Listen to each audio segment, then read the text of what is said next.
Hello. நான் ராதிகா பேசுறேன். தெரியும் ராதிகா, சொல்லு. எப்படி இருக்கீங்க? ஓகே, ஃபீலிங் பெட்டர் நவ. சாப்பிட்டீங்களா? சாப்பிட்டேன். மெடிசன்ஸ் எல்லாம் எடுத்துக்கிட்டீங்களா? எல்லாம் ஒழுங்கா கொடுக்குறாங்க. அம்மா பாத்துக்கறாங்கல்ல. பெயின் ஏதாவது இருக்கா? பெருசா இல்ல, லைட்டா இருக்கு. நான் இன்னைக்கு உங்களை பார்க்க அங்க வந்திருந்தேன். என்ன பார்க்க வந்தியா? ஆமா. ஆச்சரியமா இருக்கு. எப்ப வந்த? காலையில வந்திருந்தேன். ஓ, அப்படியா? தெரியல ராதிகா. யாரும் உங்ககிட்ட சொல்லலையா? இல்ல, சொல்லல. நீங்க நல்லா தூங்கிக்கிட்டு இருந்தீங்க, அதான் நான் எழுப்பல. Radhika, you know something? வந்ததுல இருந்து அப்படி தூங்குறேன். பகலது ராத்திரி எதுவும் தெரியாம பயங்கர தூக்கம். எனக்கு அங்க இருக்கும்போது நீ பாத்துருக்கல, வேலை அது எதுன்னு ஏதாவது டென்ஷன் மண்டையில ஓடிட்டே இருக்கும். தூக்கமே இருக்காது. ஆனா இங்க அம்மா நல்லா பாத்துக்கறாங்க. சரி, இப்போ என்ன பண்ணிட்டு இருக்கீங்க? படுத்துக்கிட்டு இருக்கேன். நீ படுத்துட்டே இருந்து ரொம்ப மந்தமா இருக்கா? அப்படியே ஒரு மாதிரி ட்ரௌசியா இருக்கு. தூங்குறதுக்கு முன்னாடி இனியாவுக்கு அவளுக்கு பாடம் சொல்லி கொடுத்து ஹெல்ப் பண்ணிட்டு இருந்தேன். இனியா ரொம்ப ஷாக் ஆயிட்டா, ரொம்ப ஆச்சரியப்பட்டா. டாடி, எப்படி டாடி இது லேட்டஸ்ட் காலேஜ் சிலபஸ், நீ எப்படி இவ்வளவு அப்டேட்டடா இருக்கீங்கன்னு ரொம்ப ஷாக் ஆயிட்டா.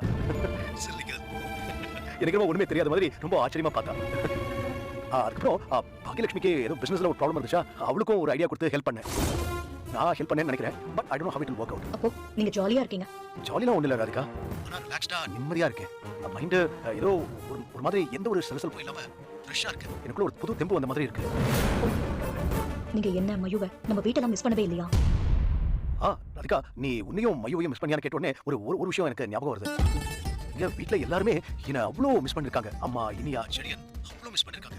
ஆனா இப்போ எல்லாரும் என் பக்கத்திலே இருக்காங்க, சிரிச்சு ஜாலியா சந்தோஷமா இருக்காங்க. என்ன எல்லாருமே ரொம்ப நல்லபடியா பாத்துக்கிறாங்க ராதிகா.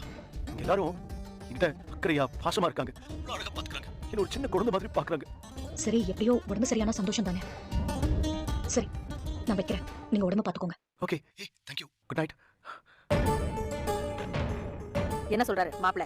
அவர் அங்க சந்தோஷமா இருக்காரா, நிம்மதியா இருக்காரா? அவர் வீட்டு ஆளுங்க அவரை ஹாப்பியா வச்சிருக்காங்களா, அவரை கையில வச்சு தாங்கன்னு தாங்குறாங்களா? நீ ஏன் ஃபோன் பண்ணேன்னு மட்டும் தான் கேட்கல, இன்னும் 2-3 நாள் அதையும் கேட்டுப்பாரு. தொடர்ந்து இது மாதிரி வீடியோக்களை பார்க்க மறக்காம லைக் அண்ட் சப்ஸ்கிரைப் பண்ணுங்க. தேங்க்யூ.